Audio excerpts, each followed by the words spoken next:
هنفك الدرق ده.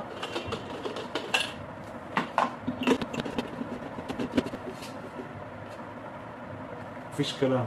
القاعدة دي لو باظت من الدورة تاخديها من المطحنة وتشتغل، باظت من المطحنة تاخديها من المطحنة التاني، اهو كله بيركب على بعضه.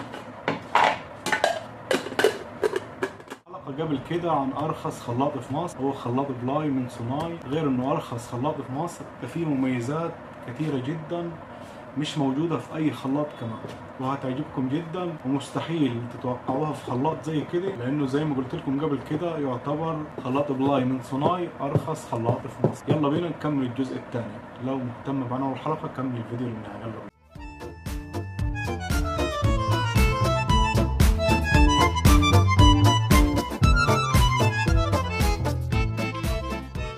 مساء الخير عليكم. النهارده هنتكلم عن خلاط بلاي الجزء الثاني، لان انا قبل كده اتكلمت عنه انه ارخص خلاط في مصر، احسن خلاط بالنسبه لسعره، زائد انه كفاءه كويسه ووقته كويس وثلاثة في واحد وزراير، زائد انه فيه مميزات كتير تاني هكلمكم عنها النهارده. بس يا ريت قبل ما نبدا تدعمونا بلايك، تشتركوا في القناه وتفعلوا زر الجرس على القناه.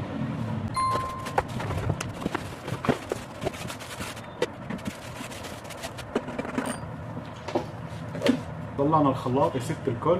شوف الخلاط ده انا بصراحه من كتر مميزاته مش عارف ابدا بايه. اولا اللي ما شافش الحلقه ارخص خلاط في مصر اللي هو بلاي من صناي، هسيب لكم الرابط تحت صندوق الوصف. من كتر مميزات الخلاط ده مش عارف ابدا بايه، غير انه بزراير، ودي حاجه انا بعشقها عن نفسي يعني. بحب الخلاط اللي بزراير اكتر من البكره لانه مريح جدا. تمام. زائد انه موضوع الرخص وجوده كويسه دي ميزه وحدها، انه تلاقي خلاط رخيص وجوده كويسه. زائد انه تركيبه سهل يعني اهو ركب، غير الخلاطات الصعبه اللي عايزه لها شغلانه عشان تشتغل. بس هي خطوه كده وخلاص. هي بقى اهم ميزه في الخلاط ده، غير الزراير، غير انه سهل الاستخدام، غير انه سعره هادي في متناول الجميع، غير انه قطع غير متوفره، غير انه عليه ضمان سنتين مش سنه واحده، سنتين. زائد انه في شركات قلت لكم قبل كده كتير بتزود الضمان، يعني انت لو عايزه تديله سنتين تاني او سنه تاني براحتك. تمام. بتدفعي لهم يعني برضه حاجه بسيطه، اللي هو 50 100 150 زي كده على السنه. بص يا ست الكل، احنا دي المطحنه راكبه.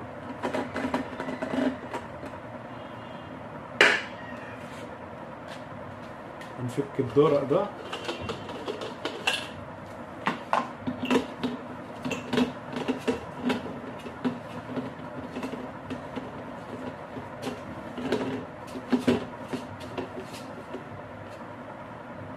مفيش كلام.